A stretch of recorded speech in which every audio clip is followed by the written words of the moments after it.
साथियों नमस्कार। आइए आज एक नए टॉपिक पर बात करने का प्रयास करते हैं एक छोटे से वीडियो के साथ। आज हम बात करने वाले हैं पुस्तक समीक्षा। पुस्तक समीक्षा क्या है, कैसे की जाती है और पुस्तक समीक्षा में ध्यान रखने वाली कौन कौन सी बातें होती हैं। तो आइए पुस्तक समीक्षा का अर्थ जानने से पहले केवल समीक्षा का अर्थ जानते हैं। तो जैसा कि आप समझ रहे होंगे, समीक्षा का आशय है परीक्षण या मूल्यांकन। इसको और सरल शब्दों में हम कह सकते हैं कि गुण दोष विवेचन। इसके लिए एक और शब्द आता है समालोचन।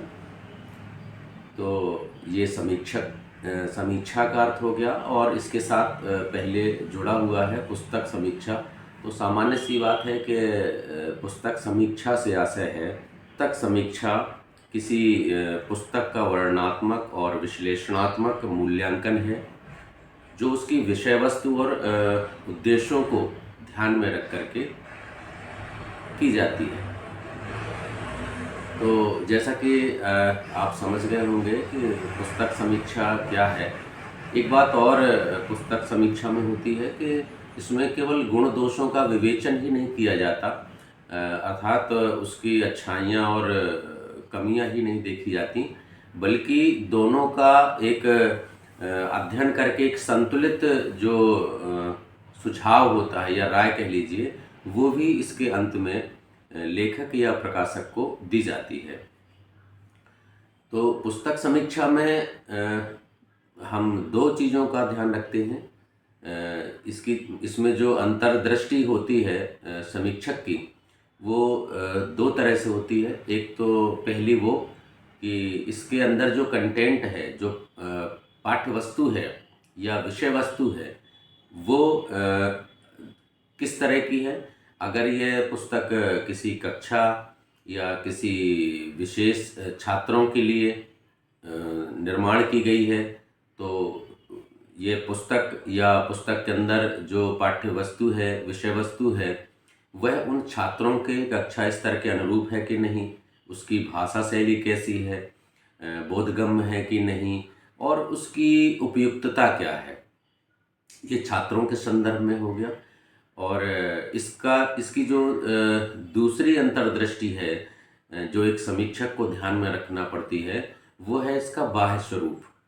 पुस्तक का जो बाह्य स्वरूप है वो देखने में कैसी है, उसकी प्रिंटिंग कैसी है, छपाई कैसी है, उसकी बाइंडिंग कैसी है, पुस्तक का जो मुख्य पृष्ठ है वह कैसा है, उसका शीर्षक कैसा है, शीर्षक छोटा है, आकर्षक है, और पुस्तक का जो मुख्य पृष्ठ है वो कलरफुल है, आकर्षक है कि नहीं, इन चीज़ों का ध्यान रखा जाता है। समीक्षा दो तरह से होती है, जैसा अभी मैंने बताया कि एक तो बच्चों की दृष्टि से कि किसी कक्षा के पाठ्यक्रम की जो कोई पुस्तक है तो वो पुस्तक समीक्षा, और एक और पुस्तक समीक्षा होती है जो हमारे समाज में जो कवि और लेखक गण होते हैं वो भी अपनी रचनाओं की पुस्तकों का प्रकाशन करते हैं। तो बड़े बड़े शिक्षाविद, चिंतक, समालोचक, ये भी जो है उन कवियों और लेखकों की पुस्तकों की समीक्षा करते हैं।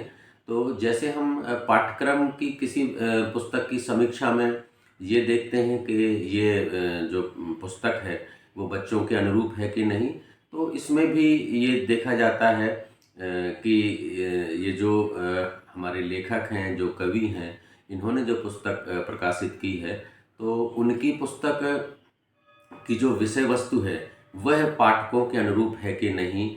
और इन पुस्तक समीक्षा में सबसे महत्वपूर्ण जो बिंदु है वो है उद्देश्य निष्ठता। जिस उद्देश्य को लेकर के यह पुस्तक लिखी गई है, समीक्षक को यह ध्यान में रखना पड़ता है कि वह पुस्तक उस उद्देश्य की पूर्ति कर रही है अथवा नहीं कर रही है। उसकी भाषा शैली कैसी है, अगर कक्षा के लिए लिखी गई है, किन्हीं छात्रों के लिए, तो वो कक्षा के स्तर के अनुरूप है कि नहीं। उसकी भाषा शैली ऐसा तो नहीं है कि कुछ ऐसे शब्द हों या ऐसी विषय वस्तु हो जो कक्षा स्तर के अनुकूल ना हो।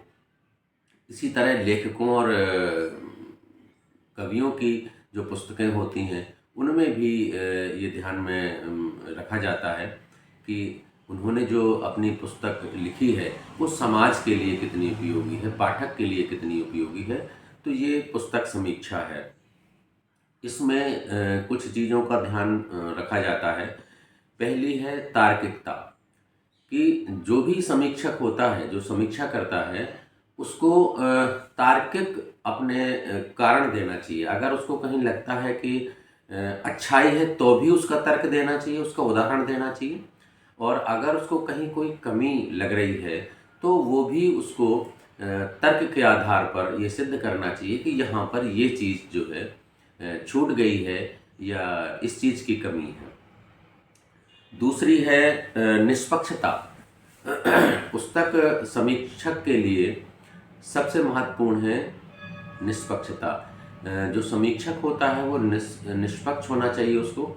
और पुस्तक में जो कंटेंट है उसको पढ़कर ही जो है समीक्षा करना चाहिए। ऐसा नहीं है कि कोई कवि या कोई लेखक या पुस्तक का लेखक जो भी पाठ्यक्रम की पुस्तक हो और वो उनसे हम परिचित हैं या हमारे वो करीबी हैं, तो हम केवल उनकी अच्छाइयाँ ही देखें, उनकी जो कमियां हैं उन पर हम दृष्टि ही ना डालें। तो एक समीक्षक को जो है पुस्तक के जो समीक्षक होते हैं उनको निष्पक्षता का ध्यान रखना चाहिए। और है एक ज्ञानात्मक पक्ष। यह ज्ञानात्मक पक्ष का भी हमें इसमें ध्यान रखना चाहिए कि इस पुस्तक से हमें क्या मिल रहा है और वो हमारे जीवन में कितना ज़रूरी है। छात्र जीवन में हो या पाठकों के जीवन में हो, वो कितना ज़रूरी है। दूसरा है संतुलित संस्तुति या अनुशंसा। अगर हमें लगता है कि हम गुण और दोष दोनों देखने के बाद हम जो सुझाव देना चाहते हैं वो सुझाव हमारे कैसे हों, संतुलित हों, किसी की एकदम आलोचना ना हो और किसी की तारीफ़ों के भी पुल ना उसमें हो। तो जो संतुलित संस्तुति है वो कि पुस्तक अच्छी है और अगर इसमें ये और जोड़ दिया जाता तो और अच्छा होता, ये संतुलित संस्तुति कहलाती है। सुझावात्मक अपनी राय या अभिमत देना ही संस्तुति वो है संतुलित संस्तुति। दूसरा है कि ये इस उद्देश्य की पूर्ति कर रही है कि नहीं कर रही है, इन चीज़ों का हमें विशेष ध्यान रखना पड़ता है। तो आज हमने जाना एक छोटे से संक्षिप्त समय में कि पुस्तक समीक्षा क्या है और ये इसमें कौन कौन सी बातों को ध्यान में रखा जाता है और इनको जो है समीक्षा के दौरान हमें किन बिंदुओं पर विशेष ध्यान देने की आवश्यकता है।